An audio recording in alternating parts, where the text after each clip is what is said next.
When we define a business outcome that's worth pursuing, we can go through the HR value chain and define relevant HR outcomes, activities and processes. If our organization, for example, wants to become more innovative and has a specific innovation target in mind, which HR outcomes and activities can we then define that relate to this objective? Welcome to this lesson titled Applying the HR Value Chain in Real Life.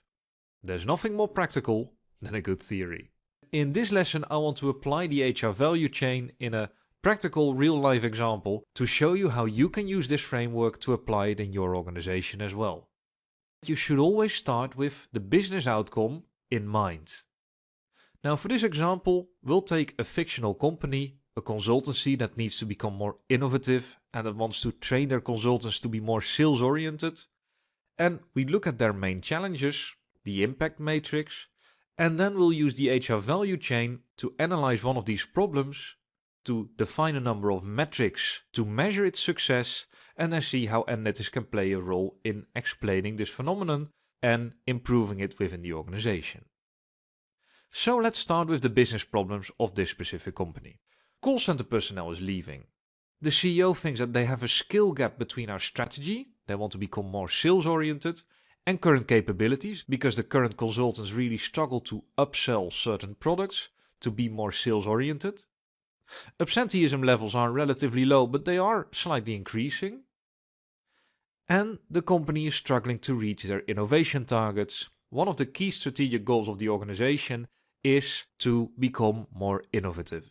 You want to rank these on two different factors: on the impact of the analysis and solving this problem, and on how easily solvable it is, or how I would like to call it, how much effort it would cost you to solve this problem. So here you see the result. The fact that call center personnel is leaving isn't really making an impact on the organization. And the lower absenteeism levels that are slightly increasing is also not really making an impact. However, the skills gap, that's a real problem, and that's a problem that needs to be tackled within a few years, otherwise it will threaten the viability of the organization, and the same goes for becoming more innovative.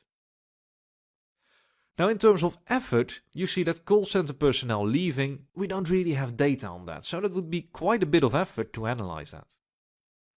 Now the skills gap, that's even harder, because we need to assess the entire organization, see where the skills level are at, see what skills we need to improve performance, what skills are important for superior performance, and then we need to analyze it, define a training program.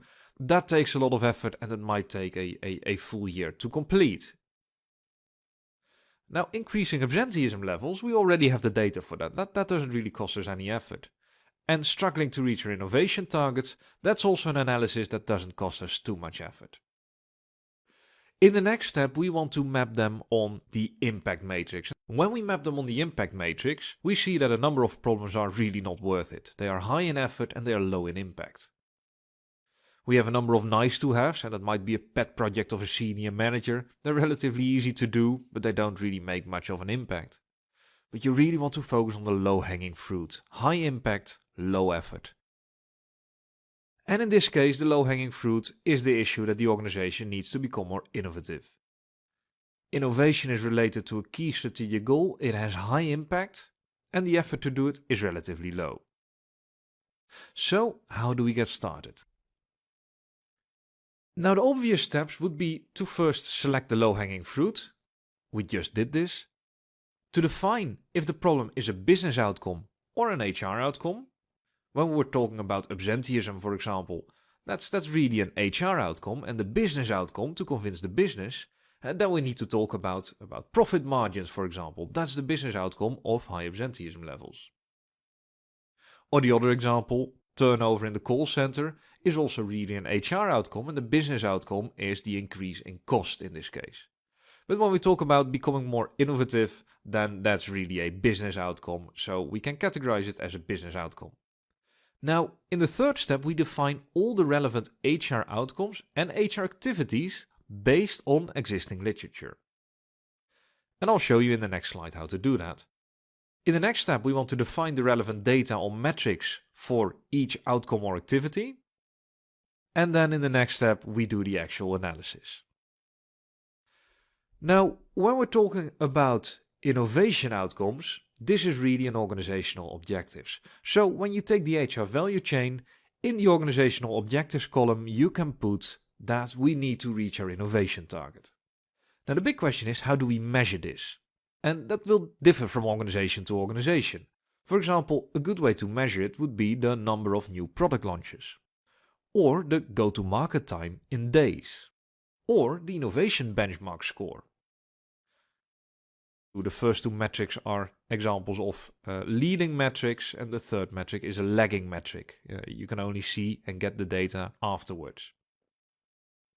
Now, we need to ask ourselves, what are the relevant HR outcomes in this case? And in the previous slide I said, you need to look at literature to see what's happening. And in literature you'll see that when you want to drive innovation, when you want to drive innovation outcomes, you need more innovative behavior. So as an HR outcome, you can select innovative behavior. Another HR outcome would, for example, be the number of innovation project teams. And you could come up with multiple other HR outcomes that are relevant for the organizational objective. And again, the HR outcomes that you define really depend on your organization, on the data that your organization is already keeping track of, etc. But in this case, these are two, I think, very interesting metrics that we can actually keep track of. Innovative behavior is something that can be measured in an engagement survey, for example, in this specific organization that has been done for the last few years because they're really focusing on becoming more innovative. And the organization is already keeping track of the number of innovation project teams. If that wasn't the case yet, then it might actually be a good idea to start tracking these metrics, because they are key metrics that might drive, and we don't know that yet because we haven't done the analysis yet, but on our hypothesis, from what we see in literature, innovative behavior drives innovation in the entire organization. So the next step is to select a number of efficiency metrics. What activities are we doing in HR? What processes do we have going on that might drive, in this case, innovative behavior or the number of innovation project teams? Now in this case, you can think about something like the size of your innovation project teams. How large are the teams? Very large teams are probably less effective, so you'll have in the end less innovative behavior. When project teams are large, people find it harder to implement changes quickly, and that will lead to a decrease in innovative behavior. Another HR activity might be the training expenditure in dollars, or the training expenditure in working days, the number of days that people are being trained in becoming more innovative. And the last metric is free time to work on innovation projects, with of course the famous example being Google. They give certain teams and certain team members free time to work on innovations that they can come up with and that they can execute. That's how Gmail got started, and that's how a number of other of their very successful products got started.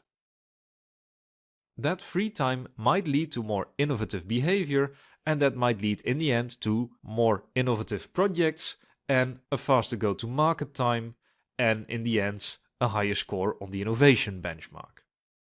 Now this is a good example of how you can leverage the HR value chain to make an analysis very, very concrete. The problem was we need to become more innovative. How do we do that? And now using the HR value chain, we have defined a number of HR outcomes and a number of HR processes that we can improve in order to see what impact that has on performance. And the easiest way to test it is to see whether teams that have more innovative behavior really have a faster go-to-market strategy or a go-to-market time. And whether team size influences innovative behavior. This is all data that might already be in the organization, and it's relatively easy to use your existing data, look for the variance in the data, see, hey, which teams are very large, which teams are very small, and how is that impacting innovative behavior in this case in the team. And how is innovative behavior amongst certain departments influencing the speed, the go-to-market speed in days for those departments. And using that data you can see, and I don't know what you will see, but my hypothesis would be that teams with more innovative behavior indeed have a faster go-to-market time. And of course there are other factors that are influencing go-to-market time. An example is how well connected is a project? Is there a project sponsor? How actively are people connecting other people from outside the project to the project. That kind of networking behavior is very, very important. So you can, for example, use organizational network analysis to see how innovation is spreading and use those metrics in the end to measure how effectively you're reaching your innovation targets. But those are really advanced metrics. In this example, I really wanted to stick to very simple metrics and see, hey, can we, for example, in the next engagement survey include a few questions on innovative behavior? And can we then use that data to already draw a number of conclusions and see, hey, is the data correlated in a way that's matching our hypothesis? And if we then have a second engagement survey, can we actually find causal relationships? The HR value chain is a very, very good structure to show the impact of HR to the organization. And if you talk to someone in the senior management team and he or she wants to know, hey, what are you doing? Are you doing an analysis that's adding value? You can say, hey, we are making the organization, or we are doing an analysis that's making the organization in the end more innovative. And we do it because we see that these HR outcomes are relevant, or we think they're relevant. And you can say, hey, we want to see if this behavior drives innovation and what activities we can do or increase in order to drive this innovative behavior. And if you then find, hey, there's no relationship, then you might measure, for example, innovative behavior the wrong way. So you need to fix your questions, or you're learning that you're focusing on the wrong activities in order to promote an outcome that isn't really contributing to, in the end, the business. That's very valuable data that will help you optimize the things that you're doing in HR. Anyway, long story short, this is the practical application of the HR value chain, and you can apply it in any organization, any situation. Keep in mind, separate your HR activities from your HR outcomes and your HR outcomes from your organizational objectives. And remember, you will only convince the business with business outcomes.